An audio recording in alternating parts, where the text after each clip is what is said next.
पुढे जाऊया ठाणे महापालिकेचे आयुक्त संजीव जयस्वाल यांनीही इको फ्रेंडली गणेशोत्सव साजरा करत घरच्या गणपतीला ताज्या फुलांची आरास केली आहे। सिंहासनावर बसलेल्या बाप्पाची मूर्ती शाडूच्या मातीची आहे। तसंच या गणपती मूर्तीचं विसर्जन देखील महापालिकेने तयार केलेल्या कृत्रिम तलावात होणार आहे। ठाणेकरांनीही अशाच तलावात विसर्जन करावं आणि पर्यावरणपूरक गणेशोत्सव साजरा करावा असं आवाहन महापालिका आयुक्तांनी केलं आहे। ठाणे शहराची स्मार्ट सिटी होण्याकडे वाटचाल सुरू आहे।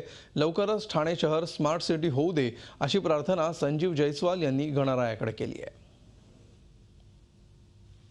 गणपती बाप्पा मोरया, मंगलमूर्ती मोरया बोलत गणपती रायाचं आगमन झालेलं आहे। ठाणे असो, मुंबई असो, पुणे असो, सर्वीकडे गणपती बाप्पाची धूम सुरू आहे।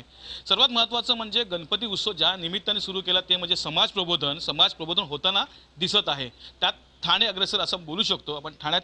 ठाणे महानगरपालिका आयुक्त संजीव जयस्वाल यांच्याच घरी आलेलो आहोत आणि त्यांनीच इको फ्रेंडलीचं कन्सेप्ट जपलेले आहे। ही मूर्ती पूर्णतः शाडूच्या मातीची आहे गणरायाची आणि सिंहासनावर विराजमान झालेला असं हा गणपती बाप्पा आहे आणि हा पूर्ण देखावा हा इको फ्रेंडली आहे। कुठेही थर्माकोल किंवा प्लास्टिकचा उपयोग दिसत नाही आहे, त्यामुळे हा पूर्ण देखावा इको फ्रेंडली असं बोलू शकतो। ज्यांनी धडे गिरवायला सांगितले लोकांनी त्यांनीच हा धडा गिरवला आहे संजीव जयस्वाल असं आपण बोलू शकतो। आपल्याबरोबर संजीव जयस्वाल आहे, त्यांच्याकडून जाणून घेऊया। आता आपण बघतो आर्टिफिशियल तलावांकडे लोक वळत आहेत। आपल्याकडे 15 ते 17 तलाव बनवलेली लोकांची गर्दी वाढते, काय मेसेज देणार लोकांना खास करून?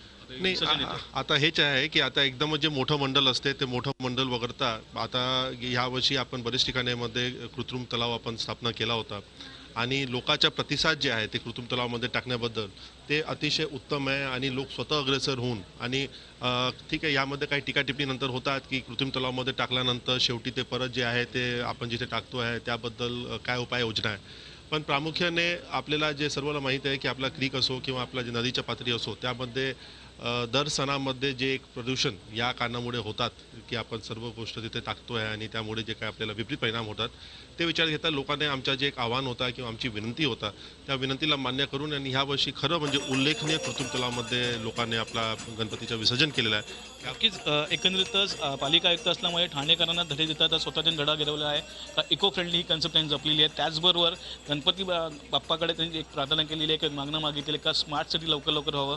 स्मार्ट सिटी म्हणण्यामध्ये जेवढे अडथळे येणार आहेत ते सर्व दूर व्हावे असं एक साकडं घातलेलं आहे गणपती बाप्पाला। एकंदरीतच स्वतःनी हाच गणपती बाप्पाचा धडा गिरवलेला आहे, इको फ्रेंडली धडा गिरवलेला आहे।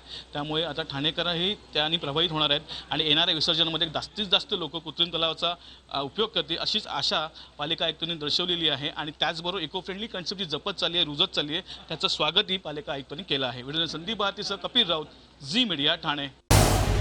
झी 24 तास रहा एक पाऊल पुढे।